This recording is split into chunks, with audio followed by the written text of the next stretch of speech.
Hello YouTube, just a quick video about Hackintoshing an old Sony VAIO laptop. So this is a Sony VAIO BPCCA S13R circa 2011 laptop. It has a hard drive in it and not a whole lot else. It's had an i3 processor, a Radeon, an Intel combination GPU,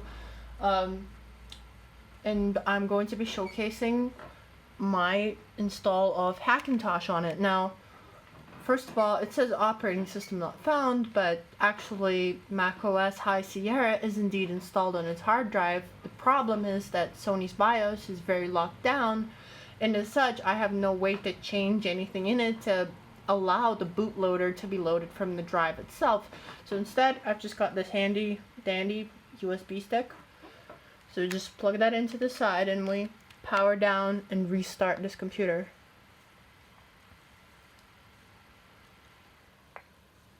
And we restart.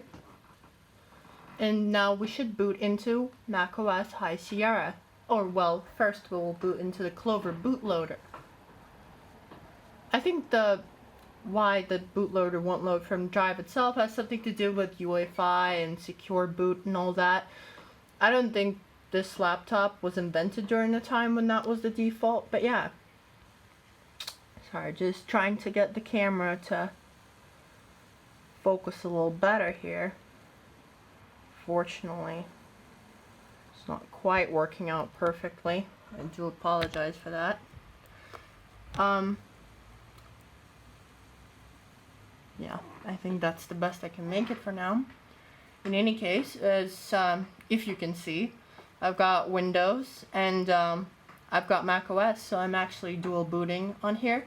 The other options is the recovery partition that every macOS install comes with, and installing the Mac partition from the USB drive we just inserted, which is a very helpful, neat tool for the installation of an operating system over again in case we break our own. So, and in the options, we don't actually have a lot here. So we only have bootargs V. In SM BIOS, we're simulating MacBook Pro 8.1, version 1.0. So 8 is the physical revision of the device, and 1 is the motherboard revision. So we have chassis, board type, all this information here. Pretty standard. I did not have to change most of this. Graphics injection, we're not actually injecting our ATI card, sorry. We're simply just injecting our Intel card, and that still produces some graphics glitches, unfortunately, and the Intel card itself is an Intel HD Graphics 3000. So we can actually remove the verbose boot log so we can see the nice Apple loading screen instead, and voila, we should be booting into macOS High Sierra.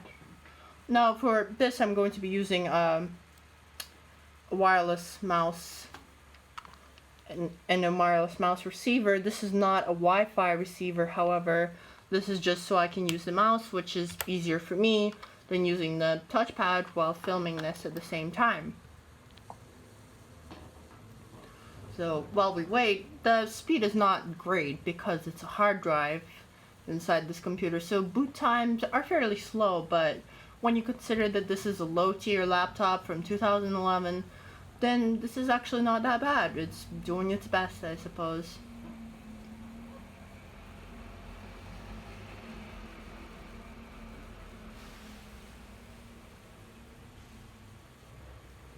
There we go.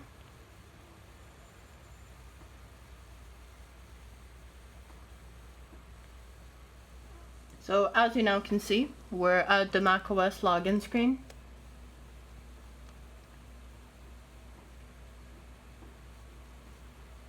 Can boot into this fairly well.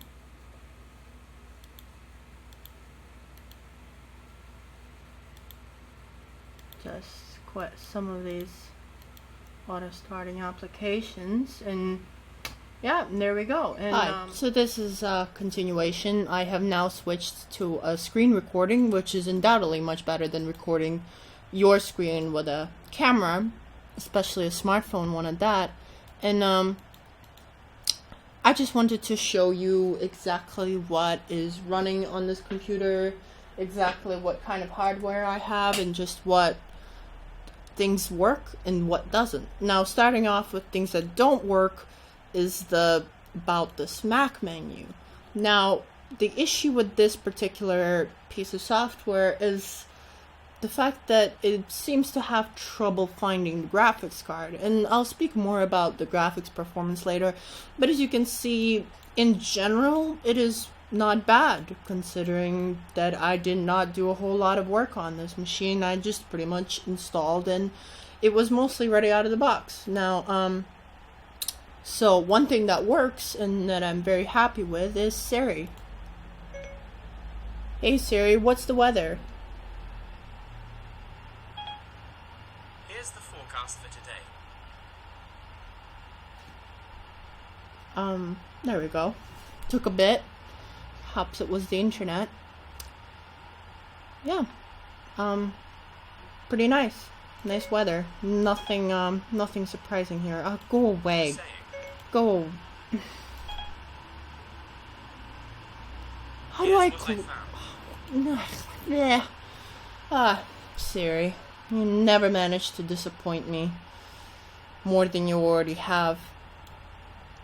Now, speaking of the internet, we actually have Wi-Fi, and we can see all these Wi-Fi connections here. I have, since this laptop unfortunately does not support 5 gigahertz band Wi-Fi, since it is that old and, well, that shitty to be frank, we actually are only getting the 2.4 gigahertz signal, but that is in fact not actually bad. We are getting a relatively good speed. We can, use speedtest.net to see exactly what our speed is. Now, there's some issues with the ping and apparently the latency, which makes some sites load very slowly at first and then they move faster. Now, this is not such a problem when you're downloading things through a program like Transmission or off of iTunes, but it does become slightly annoying when you're streaming things such as off Netflix or Chrome, when they don't store much on your computer itself and they send you data without a large buffer, so small drops in connection quality are much more noticeable there than they are perhaps when you're downloading things. If you look, the ping is 228 milliseconds and the speed test didn't even actually start until much later.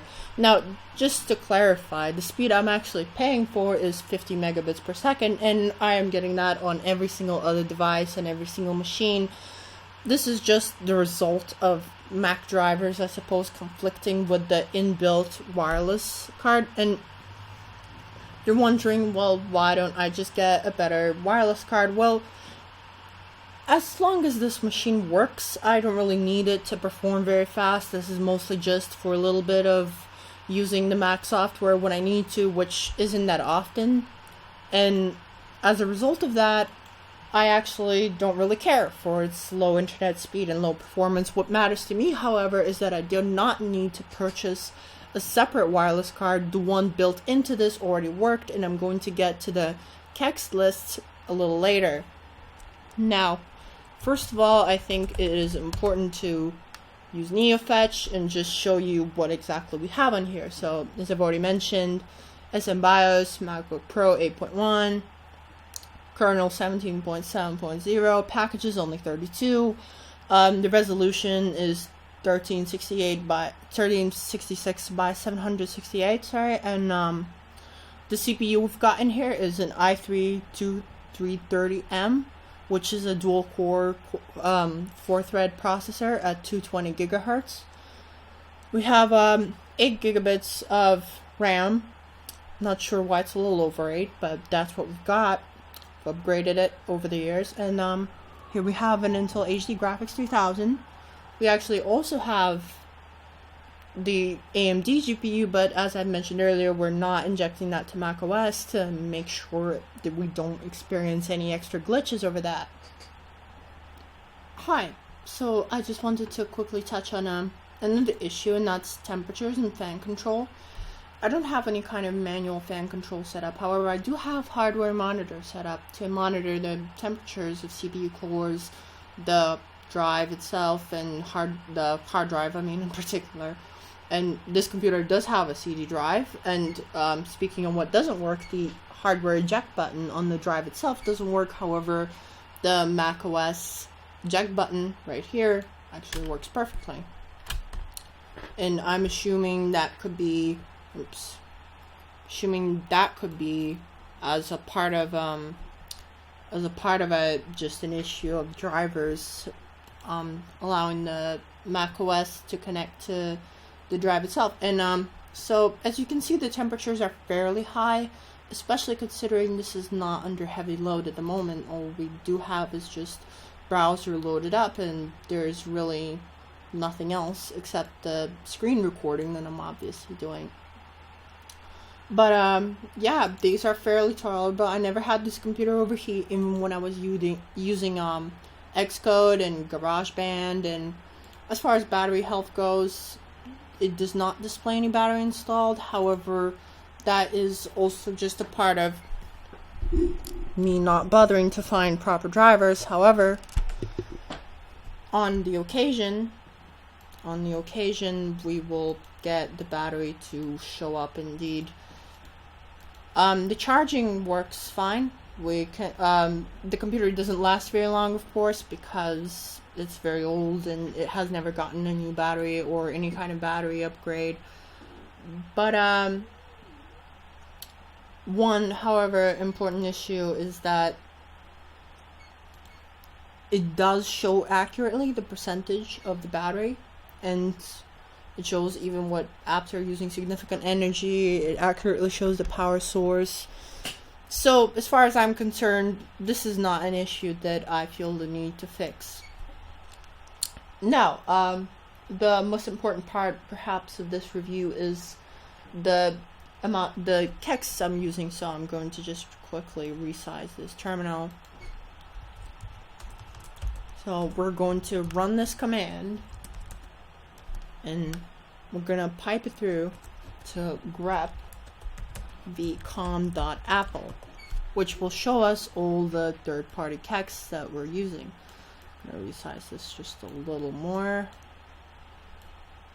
Almost full screen. There we go. So we're using fake SMC, of course, for all those CPU temperatures, all that stuff. Wrong icon. Yeah, so we're using, for all this, essentially, we're using fake SMC. Apple Smart Battery Manager for the battery, so it does display when we're using actual macOS power monitor. However, third-party apps are inconsistent. I have sometimes been able to get this battery health application I found in the Mac App Store to display the battery. Oh, like right now. And go away.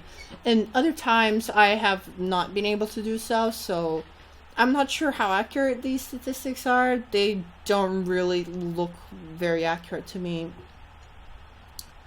So yeah, however, the standby time does seem to be accurate at the very least. We've got here it says 96, macOS says 100%. Not exactly sure which to believe in this case, but as I said, it has never done anything critical like overcharge or damage the battery. Since I installed this battery health program, it has been saying 52%, so I have not found any reason to really do anything about this beyond installing this Kexts. So next we have USB inject all, which is what I use for USB ports. However, I have still not managed to get all 4 USB ports to work.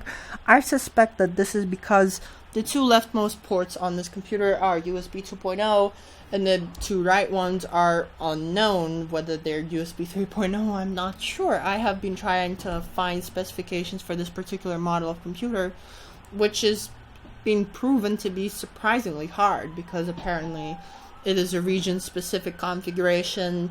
And with PCs, especially back in the day, you could buy the exact same computer twice and it would even have different components, like different LAN cards or something that's obviously not the CPU or the GPU, but it could have different USB port configurations, especially if it didn't specify.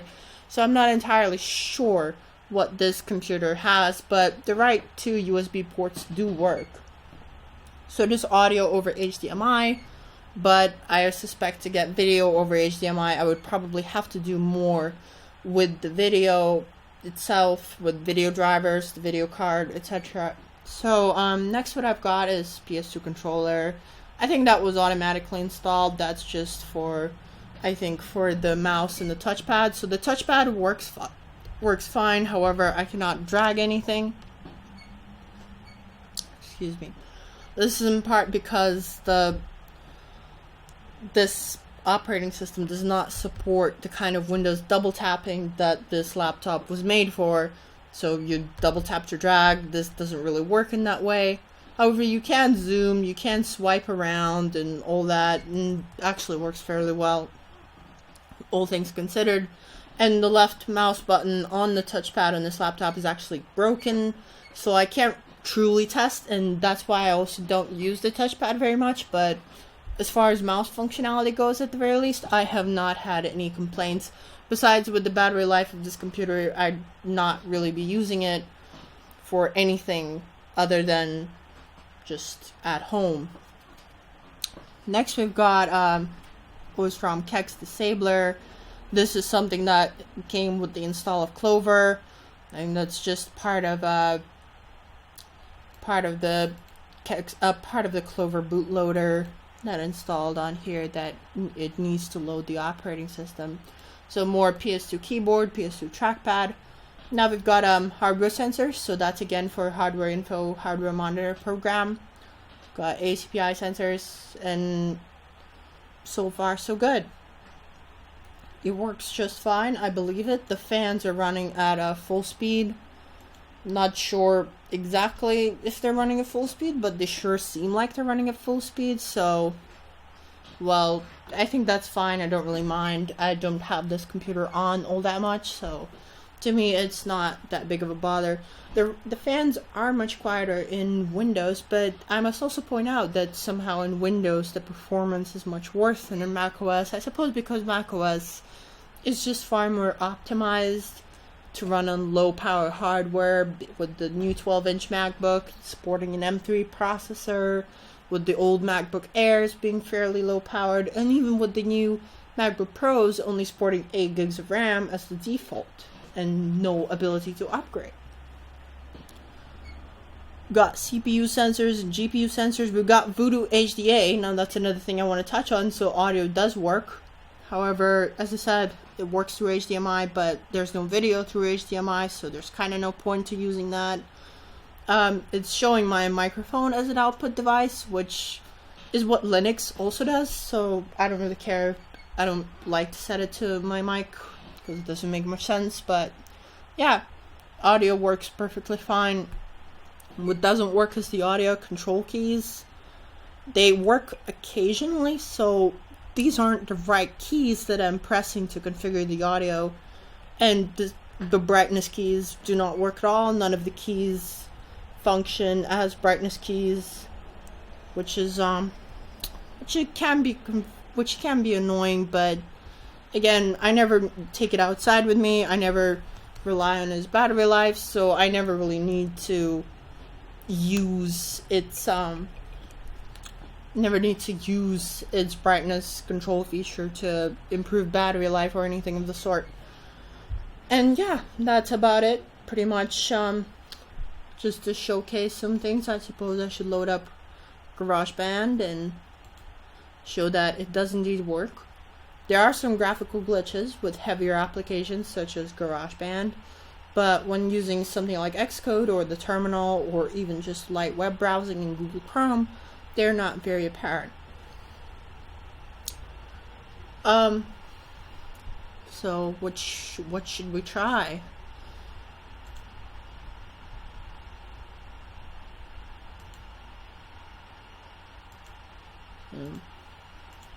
Let's just go for a keyboard.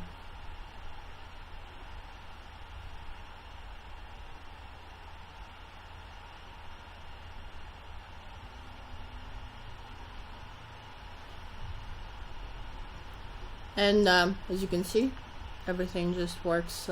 Obviously I'd need to actually add something. Instead, here's what I'm gonna do. Open an empty project.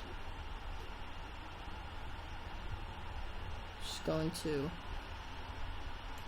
there we go, use a MIDI keyboard, and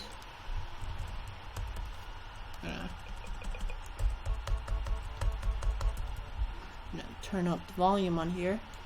Very quiet speakers, as is expected for a Sony laptop of the time. Christ, Sony doesn't even make laptops anymore. Doesn't that make you feel old? Yeah, it works just fine. We can drag it around, and there's no discernible graphical glitches, but there are sometimes, so that is something to be wary of. As a conclusion, I suppose I must say, why would you do something like this? Well, reviving an old laptop is always fun, whether that's installing Linux or that's installing Hackintosh. And, well, Hackintosh is a lot more interesting to install, because I suppose you're not meant to install it on a Windows computer, quote unquote Windows computer. Oh, there we go. Got a little glitch on the Finder icon there. Clicking it made it disappear, but yeah, I also suppose I should go through the various utilities I have used. So on the question why, I think it's just easy. I don't want to buy a Mac because I'm not a fan of Apple products. I'm not a fan of their policies. I'm not a fan of their prices, certainly.